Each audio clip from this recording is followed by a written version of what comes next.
depuis Lourdes et bien sûr, nous sommes ce soir en communion avec tous nos évêques. L'archevêque, vous le savez, reviendra. Voilà.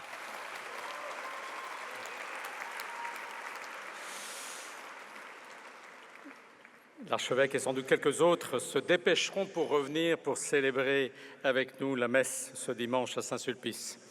Je salue en même temps les personnes qui nous suivent, bien sûr toutes les personnes qui sont présentes dans cet Accor Arena, mais également toutes celles qui nous suivent depuis KTO ou par KTO, les invitant bien évidemment demain à nous réjouir pour que cette grande salle soit pleine, remplie. Je lisais cet après-midi sur le site du Congrès Mission cette phrase de l'Évangile. La moisson est abondante, mais les ouvriers sont peu nombreux. On pourrait dire la mission est abondante. Quant au petit nombre d'ouvriers, je ne parle pas de ce soir, au contraire. Le Christ le souligne ainsi souligne ainsi l'ampleur de la tâche, l'abondance de la moisson. Jésus parle aussi de la faiblesse de nos moyens, qui est constitutive de cette mission. Il nous envoie sans bâton, sans besace, sans vêtements de rechange, uniquement des sandales. Mais ce soir, je n'ai pas pris des sandales, simplement des chaussures.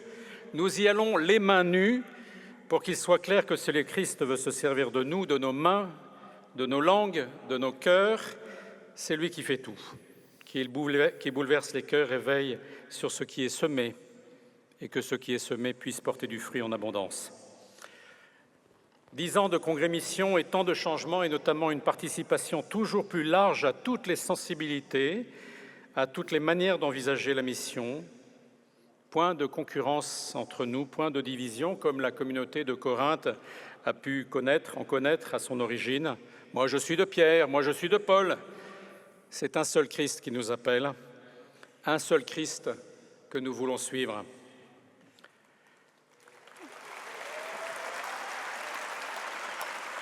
Vous connaissez l'appel du Christ. Le temps est accompli. Le royaume de Dieu est tout proche. Convertissez-vous et croyez en l'Évangile. Ce sont les premiers mots de Jésus dans l'Évangile de Marc. Mots toujours actuels, comme le souligne d'ailleurs l'Évangile de Marc, puisqu'il boucle sur lui-même en renvoyant après la résurrection les apôtres à cette Galilée où ils ont rencontré le Christ et ont commencé à le suivre. Et le jeune homme dans le tombeau de leur dire « c'est là que vous le verrez ». Eh bien, la Galilée, c'est là où nous sommes. Oui, le royaume, c'est aujourd'hui, ici et maintenant, tout proche, et nous avons à nous convertir. Alors la conversion, c'est d'abord celle de la foi. Croyez en l'Évangile, ou la conversion qui est la foi, c'est-à-dire une transformation du regard. Quand vous entendez le Christ vous dire « le royaume de Dieu est tout proche » et que vous appuyez sur cette parole, vous devenez capable, vous développez en vous la capacité de voir les signes de cette présence du royaume, des signes de la présence de Dieu, une présence de Dieu agissante et à laquelle nous pouvons collaborer. La conversion, c'est celle du regard, mais c'est aussi celle de l'écoute. Et je pense en particulier au pape François qui nous a quittés, qui a tant de fois insisté sur cette conversion de l'écoute, notamment avec cette fameuse conversation dans l'esprit qui a fait tant de bien aux participants du synode sur la synodalité et qui a fait tant de bien aussi au synode lui-même. Ce que je voudrais souligner en disant une conversion de l'écoute, c'est l'importance de la parole de Dieu, la parole comme nourriture, la parole comme son importance comme présence à notre intelligence, à notre cœur, quand nous témoignons. La parole aussi comme relecture. Peut-on être missionnaire sans cette parole qui nous guide et qui seule peut toucher les cœurs? Un regard à convertir, une écoute à approfondir.